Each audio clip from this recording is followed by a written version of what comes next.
ketersediaan vaksin. Lalu kemudian ketika vaksin sudah tersedia, tantangan berikutnya adalah pemerataan vaksin. Diplomasi vaksin menjalin kerjasama dengan negara produsen vaksin dilakukan pemerintah Indonesia sejak awal pandemi. Harapannya semua negara di dunia termasuk Indonesia mendapat akses setara terhadap vaksin yang aman dengan harga yang terjangkau. Kita bahas terkait diplomasi vaksin. Kali ini bersama narasumber saya, Menteri Luar Negeri Retno Marsudi. Bu Retno, apa kabar? Terima kasih untuk waktu Anda, Ibu.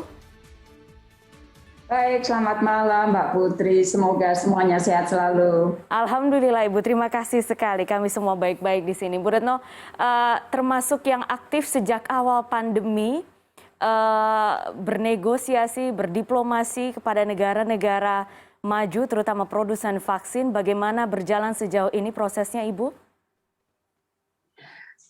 Alhamdulillah kalau kita lihat prosesnya maka berjalan dengan baik ya. Memang dari awal kita termasuk negara pertama yang langsung lompat untuk mencoba membuka akses, meratakan jalan agar kita mendapatkan vaksin, akses terhadap vaksin bagi kepentingan rakyat Indonesia. Karena sekali lagi kita adalah negara besar, penduduk kita besar, sehingga kita harus bergerak cepat mengamankan vaksin yang diperlukan.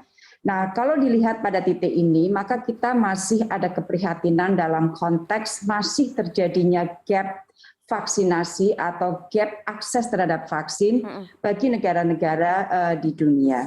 Mbak Putri, misalnya kita melihat di Eropa, jumlah dosis yang telah disuntikkan berbanding dengan populasi misalnya. Di kawasan Eropa itu sudah mencapai 91,82%. Sementara di Amerika Utara sudah 87,57%. Kemudian kita lihat ASEAN 28,76%, sementara negara-negara di Afrika baru 5,8%. Nah, kenapa angka ini saya tunjukkan? Hanya untuk menggambarkan bahwa gap terhadap akses setara bagi vaksin untuk semua negara sampai sekarang masih cukup lebar. Sehingga tantangan dunia adalah bagaimana upaya kita bersama untuk menutup gap ini atau paling tidak mendekatkan atau mempersempit terjadinya gap ini. Karena kita semua tahu bahwa virus ini tidak mengenal batas negara. Kalau semua negara tidak selesai pandeminya, maka dunia ini juga tidak akan menyelesaikan pandemi ini secara bersama. Seberapa genting pada saat itu, Bu Retno, bisa digambarkan kepada kami di sini? Seberapa genting situasi diplomasinya? Karena begini, semua negara memperebutkan ini ketika jumlah vaksin belum begitu banyak. Tantangan lainnya juga negara produsen vaksin menahan vaksin mereka untuk warga negaranya sendiri. Ya, jadi aset politik luar negeri kita sebenarnya kalau boleh saya sampaikan ikut membantu upaya kita untuk mendekati semua pihak. Jadi kita di dunia internasional dikenal sebagai negara yang mereka bilang bridge builder, yang berusaha untuk menjembatani perbedaan, apalagi kita baru selesai lepas dari Dewan Keamanan PBB yang semakin menebalkan potret dunia bahwa Indonesia selalu berusaha untuk menjembatani segala perbedaan. Karena Mbak Putri, kita tahu pandemi ini terjadi di tengah semakin tajamnya rivalitas di antara negara-negara besar di dunia. Dan rivalitas ini bukannya berkurang, tetapi semakin tajam di masa pandemi itu. Nah, oleh karena itu, dari sejak awal kita mencoba memakai semua aset politik luar negeri kita untuk mendapatkan vaksin. Kalau ditanya apakah berat atau tidak pada saat itu, iya berat. Apalagi di awal-awal. Pandemi ini banyak sekali uncertainties-nya. Jadi dari waktu ke waktu, dari hari ke hari kita terus belajar. Bukan saja Indonesia, bahkan WHO pun dari hari ke hari terus belajar untuk memahami pandemi ini apa, bergeraknya ke arah apa, dan treatment apa yang paling baik. Oleh karena itu sekali lagi di awal dan sampai sekarang kita coba pergunakan semua aset kita, aset politik luar negeri kita untuk mendapatkan akses vaksin bagi kepentingan rakyat Indonesia. Plus yang ingin saya tekankan, pada saat kita berjuang untuk mencukupi vaksin bagi keperluan Indonesia, pada saat yang sama kita juga berjuang untuk memperjuangkan kesetaraan akses vaksin bagi dunia. Dan saya adalah salah satu co-chairs dari COVAX AMC Engagement Group, jadi tugas saya adalah terus berjuang untuk kesetaraan akses vaksin bagi semua negara. Nah, Anda sudah menyinggung soal COVAX. Kita memang juga ada skema kerjasama multilateral COVAX, kemudian CEPI dan Gavi. Bagaimana itu digagas dan sejauh mana skema kerjasama ini berlangsung sejauh ini? Iya, jadi pada saat pandemi mulai berlangsung, tentunya yang menjadi pemikiran dunia adalah oke, ini ada pandemi, berarti akan ada keperluan alat kesehatan, obat-obat terapeutik, dan juga vaksin. Nah, kita belajar bahwa di dalam situasi seperti ini, biasanya kemudian terjadi gap yang sangat besar di antara negara maju dan negara berkembang. Oleh karena itu, maka dibentuklah apa yang dinamakan COVAX Facility.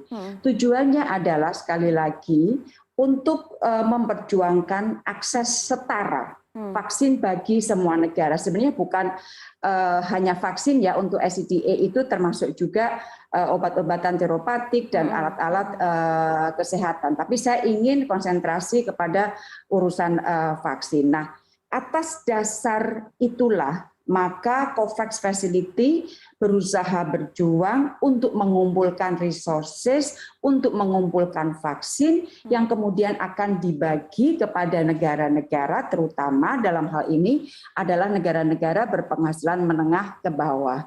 Dan mereka menyampaikan komitmen COVAX Facility bahwa negara-negara yang tergabung dalam AMC Group, dalam hal ini adalah negara menengah berpenghasilan menengah dan ke bawah, ada 92 negara termasuk Indonesia, mereka akan dapat memperoleh 20% dari penduduknya vaksin dari COVAX Facility yang bebas biaya, dalam artian tidak dipungut biaya dari situ.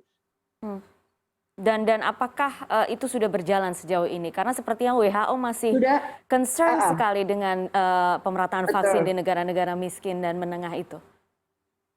Ya, kalau dilihat apakah ada kendalanya, iya ada kendala. Tetapi apakah mereka sudah mulai deliver? Ya, sudah mulai deliver. Jadi misalnya saya berikan satu data yang terkait dengan Indonesia. Per 12 Agustus 2021, Indonesia sudah menerima 19,7 juta vaksin dari COVAX Facility. Kalau kita lihat 20% dari penduduk Indonesia, maka jumlahnya akan sekitar 108 juta. Yang berarti kalau kita lihat dari cita-cita maksimal 108 juta dosis vaksin yang dijanjikan akan diberikan ke Indonesia, per saat ini adalah 19,7, maka gap-nya masih besar. Ya, satu gap masih besar, tetapi in terms of delivery sudah mulai. Nah, pertanyaannya adalah kenapa gap ini terjadi? Jadi kita lihat tadi Pak Putri sudah sempat sebutkan bahwa di awal-awal pandemi banyak sekali negara yang mencoba, apalagi negara yang produsen vaksin, mereka menomorsatukan kepentingan dalam negerinya. Yang berarti bahwa jumlah vaksin yang dapat diekspor menjadi minimal sekali, ya kan? Itu yang pertama. Yang kedua, banyak sekali dunia ini memesan vaksin produksi dari pabrik-pabrik farmasi atau industri farmasi yang ada di India. Kemudian di awal tahun ini India kena kenaikan angka penyebaran vaksin yang sangat luar biasa.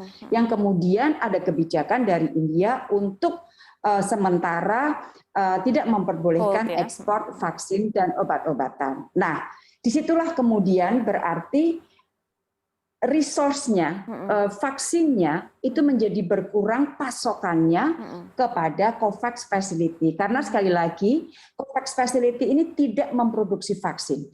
Vaksin diperoleh dari produsen-produsen vaksin. Nah, pada saat keran produsen ini kemudian dimatikan atau dikecilkan, berarti mau tidak mau berdampak pada pooling vaksin yang ada di COVAX Facility yang akan dibagikan kepada negara-negara dunia.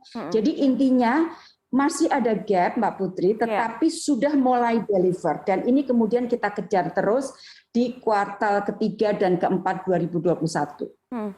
Bu Retno, kalau kita bicara sekarang tentang penyediaan vaksin berkaitan dengan negara-negara produsen vaksin, tentu saja yang langkah yang dilakukan oleh Kementerian Luar Negeri sejauh ini tidak lepas dari kritik. Ibu mungkin masih ingat juga ketika vaksin kemudian awal-awal datang dibahas dapatnya Sinovac, itu juga ada yang mengatakan bahwa oh ya karena kita dekat dengan Tiongkok makanya kita dapat Sinovac yang menurut riset saat itu efikasinya masih rendah. Tapi kemudian tentu saja sains terus berkembang, kemudian ada hasil yang lain dan semakin baik saat ini efikasinya dilihat dari Sinovac. Apa tanggapan Anda soal ini, Bu Retno? Ketika Anda mendengar saat itu dan pada saat itu Anda juga dihadapkan bahwa ya mau nggak mau ini memang harus dilakukan gitu. Dua hal yang ingin saya tekankan. Mari kita lihat vaksin ini sebagai masalah kemanusiaan. Jadi vaksin ini digunakan bagi kita semua untuk mencegah penularan virus COVID-19. Jadi ini adalah masalah kemanusiaan. Kita lepas isu kemanusiaan ini dari isu politik. Karena kalau kita tidak lepas, nantinya akhirnya kita akan terjebak pada permainan politisasi dari vaksin itu, which is dari sejak awal Indonesia sangat menentang politisasi dari vaksin. Sekali lagi, konsentrasi kita rakyat dan vaksin adalah urusan kemanusiaan. Itu yang pertama. Yang kedua, kalau kita bicara mengenai baik, buruk, kurang, lebih dari vaksin tersebut, yang selalu Indonesia tekankan secara konsisten adalah mari kita lihat referensinya dari WHO. WHO ini kan badan internasional yang mengurusi masalah kesehatan dunia. Jadi pastinya pada saat WHO sudah memberikan emergency use listing kepada vaksin, ada 6 vaksin yang sudah diberikan rekognisi sebagai emergency use listing dari WHO, maka disitulah referensi netral ya, katakanlah referensi yang harus dijadikan rujukan bagi semua negara dunia. Ada 6 jenis vaksin yang sudah diberikan EUL-nya oleh WHO, yaitu Pfizer, AstraZeneca, Johnson & Johnson, Moderna, Sinovac, dan Sinopharm. Jadi sekali lagi rujukan kita adalah WHO dan seharusnya dunia semua menjadikan WHO sebagai satu-satunya referensi. Kemudian yang terbaru tentu saja kita tahu sekarang sudah ada kemarin beberapa waktu lalu masuk vaksin Moderna di Indonesia. Bagaimana prosesnya untuk ini, Bu Retno? Padahal sejak awal banyak yang pesimis sekali kita bisa mendapatkan vaksin yang seperti ini katakanlah. Sebenarnya pada saat di awal pandemi, kita tidak hanya melakukan komunikasi dengan satu pihak, misalnya dengan Sinovac. Kita juga melakukan komunikasi dengan berbagai macam pihak, dengan hampir semua produsen vaksin. Waktu kita bisa dibayangkan Mbak Putri, waktu kita melakukan pendekatan di awal, mereka semua sedang melakukan uji klinis. Jadi memang emergensi ini memerlukan sebuah keberanian untuk mengambil sebuah keputusan karena sekali lagi kita berpacu dengan waktu, kita berpacu dengan keselamatan kesehatan rakyat kita. Nah, kita lakukan pendekatan semua.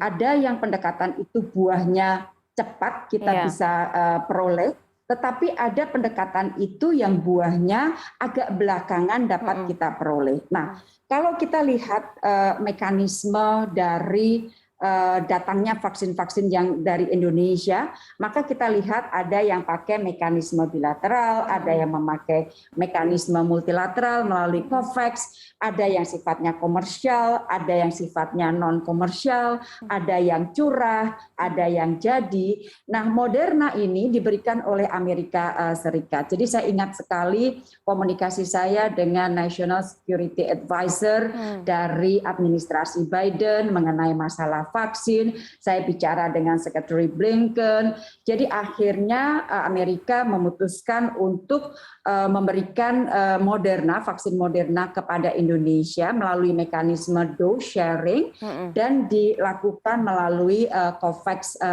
facility. Dan pada saat saya bicara berkunjung ke Amerika Serikat baru-baru ini, masalah kerjasama ini juga termasuk yang dibahas. Oke. Kita sekarang jeda dulu. Setelah jeda, kami ingin mengetahui Bu Retno, bagaimana sekarang posisi Indonesia berkaitan dengan gini, kedepannya tantangannya masih ada, mutasi virus masih ada, kemudian tentu saja nasionalisasi vaksin oleh negara-negara maju pasti akan terjadi. Posisi Indonesia bagaimana? Karena kita yang seperti yang tadi Anda katakan, Indonesia dikenal memiliki kebijakan politik yang cukup aman, jadi cukup dipercaya oleh negara-negara. Apakah kita bisa support negara-negara menengah, negara miskin untuk bisa mendapatkan fair share terhadap akses vaksin ini? Kita bahas itu setelah jeda, tetap bersama kami.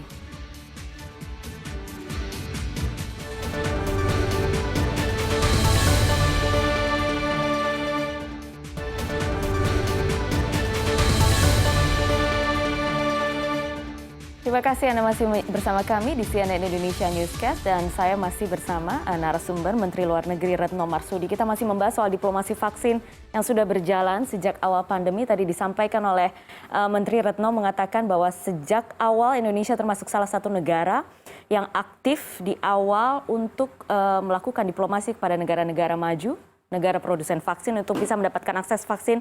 Karena Indonesia tentu saja penduduknya besar, jadi harus sudah bisa memastikan kami memiliki akses untuk itu. Bu Retno, kita lihat sekarang saat ini, seperti yang tadi di awal sudah sempat saya singgung, WHO mengatakan negara-negara maju kita tahu bahkan ada yang menyimpan vaksinnya jauh di atas jumlah populasi mereka. Posisi Indonesia terhadap sikap-sikap seperti ini bagaimana, Bu Retno? Tadi saya sampaikan Mbak Putri bahwa dari sejak awal posisi Indonesia sangat konsisten di dalam memperjuangkan kesetaraan akses vaksin bagi semua negara. Dan kita memiliki sebuah platform atau memiliki kesempatan yang lebih dengan duduknya saya sebagai salah satu co-chairs dari COVAX AMC Engagement Group. Jadi dari waktu ke waktu kita coba untuk menutup atau mempersempit gap antara vaksin yang dimiliki negara maju dengan negara berkembang dan kurang berkembang. Memang di awal-awal, jadi ini ada sebuah satu tren baru terjadi beberapa bulan ini, yaitu apa yang dinamakan dose sharing mechanism atau mekanisme berbagi vaksin. Jadi dose sharing mechanism ini intinya begini, kalau negara itu memiliki vaksin yang sudah lebih banyak dari jumlah yang diperlukan oleh populasinya, kita dorong untuk mendonasikan vaksin tersebut bisa melalui jalur bilateral langsung atau melalui COVAX facility. Nah, inilah yang sekarang sedang banyak dilakukan oleh negara-negara maju. Jadi on top of dari produsen, COVAX memesan dari produsen, maka negara-negara maju ini sekarang menggunakan mekanisme dan didorong menggunakan mekanisme berbagi vaksin langsung kepada negara-negara maupun melalui COVAX facility. Dengan harapan dapat dilakukan akselerasi untuk mempersempit gap antara yang terjadi di negara maju dan di negara-negara berkembang. Bu Retno, kalau misalnya kita lihat sekarang, apakah peran Indonesia itu juga cukup diperhitungkan sekarang? Kita sudah berhasil mendapatkan vaksin dengan jumlah yang cukup besar, kemudian apakah ada negara-negara dalam tanda kutip mungkin minta tolong bantu kami untuk bisa mendapatkan akses ini misalnya? Iya, jadi sekali lagi perjuangan itu kita lakukan melalui COVAX Facility. Nah, kita terus berjuang melalui COVAX Facility untuk kesetaraan akses vaksin bagi semua negara. Memang kita masih memiliki kekhawatiran bahwa akselerasi dapat dilakukan di kuartal ketiga, kuartal keempat. Tetapi kalau dari hitungan Gavi, mereka cukup meyakini bahwa akan dapat dilakukan akselerasi pemberian vaksin kepada negara-negara berkembang dan kurang berkembang.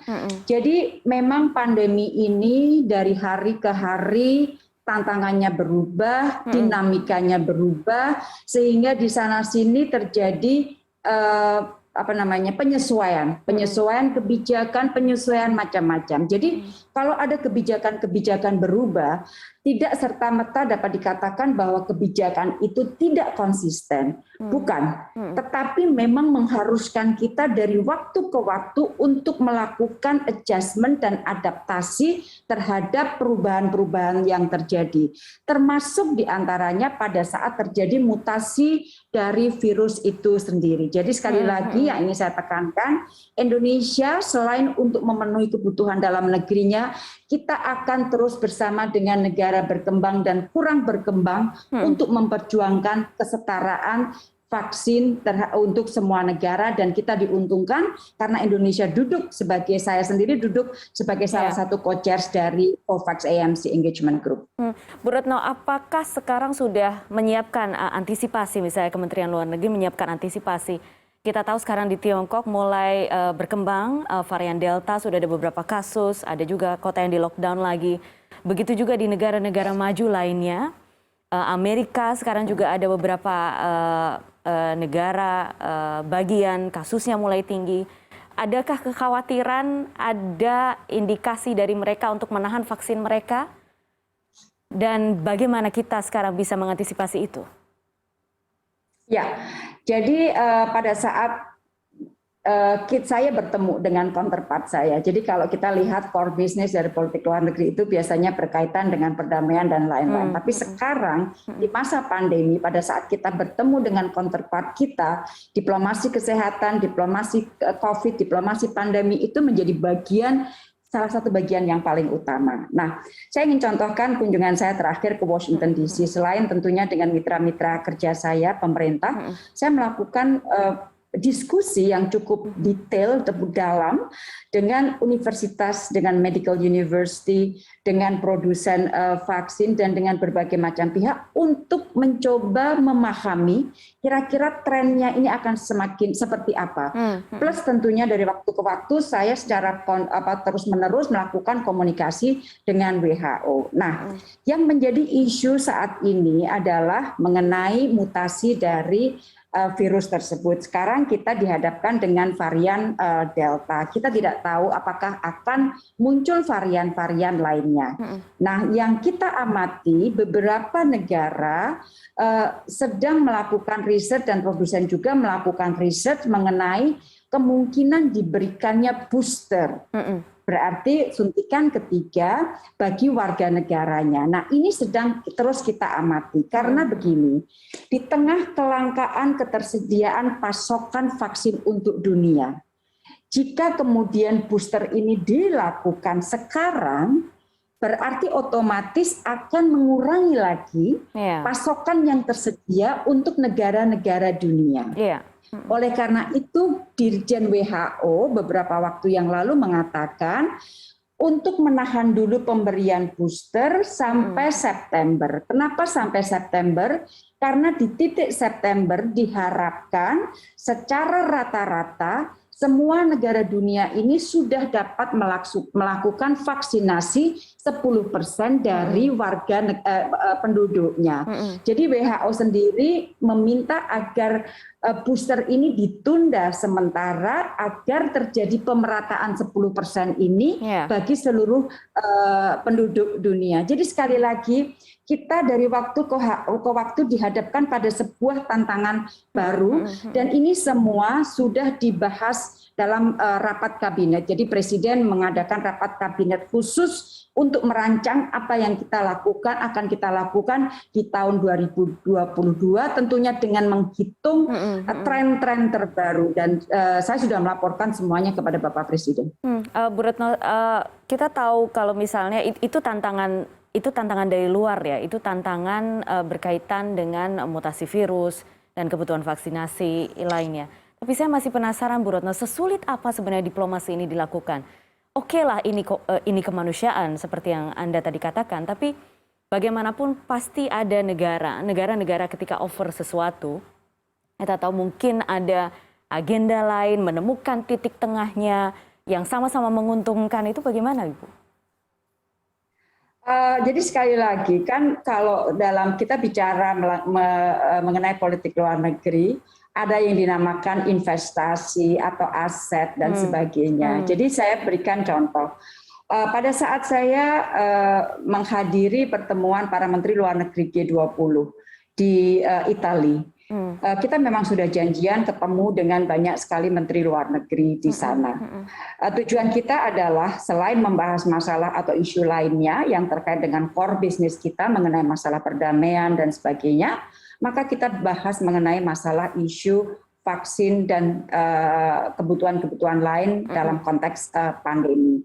Disitulah kemudian kita mendapatkan komitmen dari Belanda, kita mendapatkan komitmen dari Inggris, kita mendapatkan komitmen dari Amerika juga. Pada saat itu ada tambahan 1,5 juta dosis. Kita melakukan komunikasi dengan Australia, dan dalam beberapa waktu belakangan ini juga kita melakukan komunikasi dengan Menteri Luar Negeri Perancis. Jadi sekali lagi, tentunya hitungan, katakanlah mereka berhitunglah. Jadi saya tetap meletakkan isu vaksin ini sebagai isu kemanusiaan, ya kemanusiaan dengan sebuah asumsi bahwa kalau negara-negara dunia tidak selesai, maka dunia tidak akan selesai.